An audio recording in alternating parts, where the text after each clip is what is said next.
အားလုံးပဲမင်္ဂလာပါရှင်ကျမတို့ပုံမြင်လေးတွေမဖတ်တာကြာပြီဆိုတော့ဒီကနေ့ပုံမြင်လေးတစ်ပုဒ်ဖတ်ပြချင်ပါတယ်ရှင်ဒီပုံမြင်လေးကတော့ Oscar Wilde ရေးခဲ့တဲ့ The Selfish Giant ဆိုတဲ့ပုံမြင်လေးပဲဖြစ်ပါတယ်ဒီဝတ္ထုတူလေးတွေမှာဆိုလို့ရှိရင်ဒီ Blue ရဲ့တကူကောင်းဆန္ဒကိုတေချာရေးပြထားပြီးတော့နောက်ပိုင်းမှာသူရဲ့တကူကောင်းဆန္ဒကိုနောင်တရသွားတဲ့အချိန်မှာသူ့ဘဝကိုဘယ်လိုပျော်ရွှင်မှုတွေရောက်လာလဲဆိုတာလေးကိုလှလှပပလေးရေးဖွဲ့ထားတာဖြစ်ပါတယ်အဲ့အတွက်ကြောင့်မလို့ဒီကနေ့ဖတ်ပြမယ် The Selfish Giant ကိုကြိုက်ကြလိမ့်မယ်လို့မျှော်လင့်ပါတယ်ရှင်ညအိယာဝင်ကနီးမှာနားထောင်ကြည့်တဲ့လူတွေဆိုလို့ရှိရင်လည်း OAA ကို The Selfish Giant လေးကိုနားထောင်ကြည့်ပါနော် This is The Selfish Giant by Oscar Wilde.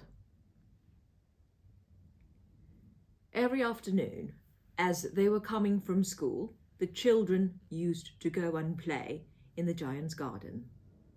It was a large, lovely garden with soft green grass. Here and there over the grass stood beautiful flowers like stars, and there were 12 peach trees that in the springtime broke out into delicate blossoms of pink and pearl, and in the autumn bore rich fruit. The birds sat on the trees and sang so sweetly that the children used to stop their games in order to listen to them. How happy we are here, they cried to each other. One day the giant came back. He had been to visit his friend, the Cornish ogre, and had stayed with him for 7 years. After the 7 years were over, he had said all that he had to say, for his conversation was limited, and he determined to return to his own castle. When he arrived, he saw the children playing in the garden. "What are you doing here?" he cried in a very gruff voice, and the children ran away. "My own garden is my own garden," said the giant. "Anyone can understand that, and I will allow nobody to play in it but myself." So he built a high wall all round it and put up a notice board. "Trespassers will be prosecuted." He was a very selfish giant.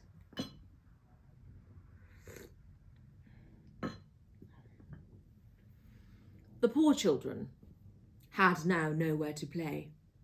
They tried to play on the road, but the road was very dusty and full of hard stones, and they did not like it. They used to wander round the high wall when their lessons were over and talk about the beautiful garden inside. How happy we were there, they said to each other. Then the spring came, and all over the country there were little blossoms and little birds. Only in the garden of the selfish giant it was still winter. The birds did not care to sing in it, as there were no children, and the trees forgot to blossom. Once a beautiful flower put its head out from the grass, but when it saw the notice board, it was so sorry for the children that it slipped back into the ground again and went off to sleep. The only people who were pleased were the snow and the frost. "Spring has forgotten this garden," they cried, "so we will live here all the year round." The snow covered up the grass with her great white cloak, and the frost painted all the trees silver. Then they invited the north wind to stay with them, and he came.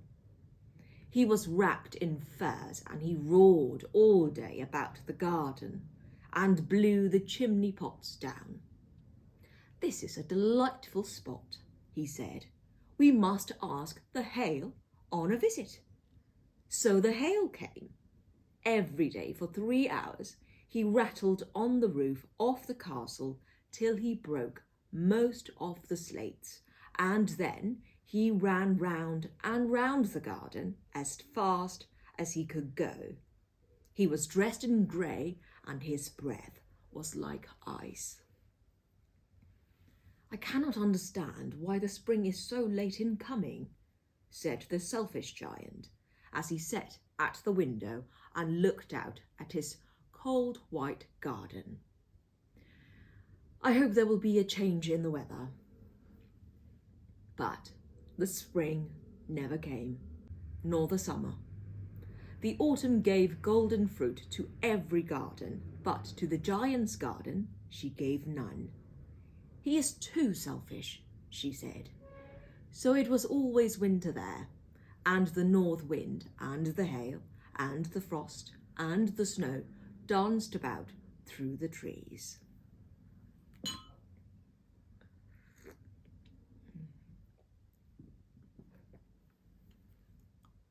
One morning, the giant was lying awake in bed when he heard some lovely music. It sounded so sweet to his ears that he thought it must be the king's musicians passing by. It was really only a little linnet singing outside his window. But it was so long since he had heard a bird sing in his garden that it seemed to him to be the most beautiful music in the world. Then the hail stopped dancing over his head, and the north wind ceased roaring, and a delicious perfume came to him through the open casement. "I believe the spring has come at last," said the giant, and he jumped out of bed and looked out. What did he see? He saw a most wonderful sight. Through a little hole in the wall, the children had crept in, and they were sitting in the branches of the trees.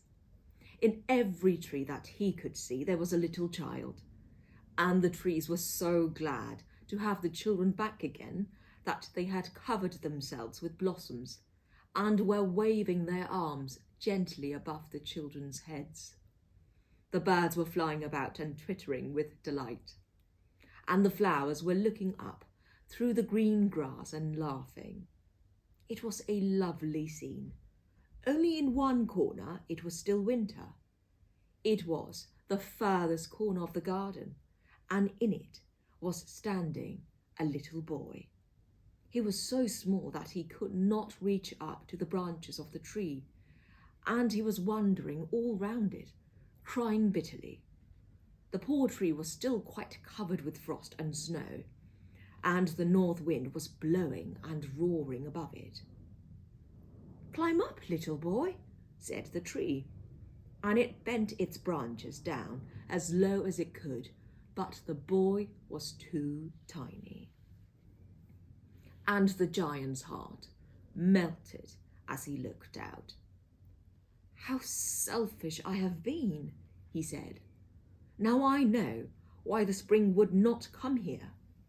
I will put that poor little boy on the top of the tree, and then I will knock down the wall, and my garden shall be the children's playground forever and ever." He was really very sorry for what he had done.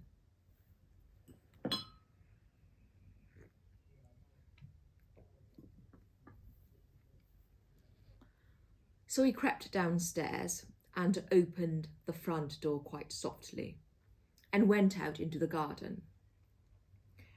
But when the children saw him, they were so frightened that they all ran away, and the garden became winter again. Only the little boy did not run, for his eyes were so full of tears that he did not see the giant coming.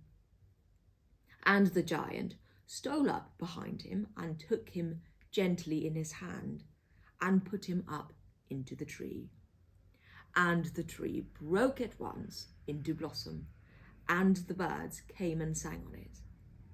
And the little boy stretched out his two arms and flung them round the giant's neck and kissed him. And the other children, when they saw that the giant was not wicked any longer, came running back, and with them came the spring. "It is your garden now, little children," said the giant, and he took a great axe and knocked down the wall. And when the people were going to market at 12 o'clock, they found the giant playing with the children in the most beautiful garden they had ever seen. All day long they played, and in the evening they came to the giant to bid him goodbye. "But where is your little companion?" he said. "The boy I put into the tree." The giant loved him the best because he had kissed him. "We don't know," answered the children. "He has gone away." "You must tell him to be sure and come here tomorrow," said the giant. But the children said that they did not know where he lived and had never seen him before, and the giant felt very sad. Every afternoon, when school was over, the children came and played with the giant, but the little boy, whom the giant loved, was never seen again. The giant was very kind to all the children, yet he longed for his first little friend and often spoke of him. "How I would like to see him," he used to say. Years went over, and the giant grew very old and feeble. He could not play about any more, so he sat in a huge armchair and watched the children at their games and admired his garden. "I have many beautiful flowers," he said, "but the children are the most beautiful flowers of all." One winter morning he looked out of his window as he was dressing. He did not hate the winter now, for he knew that it was merely the spring asleep, and that the flowers were resting. Suddenly he rubbed his eyes in wonder and looked and looked. It certainly was a marvellous sight. In the furthest corner of the garden was a tree quite covered with lovely white blossoms.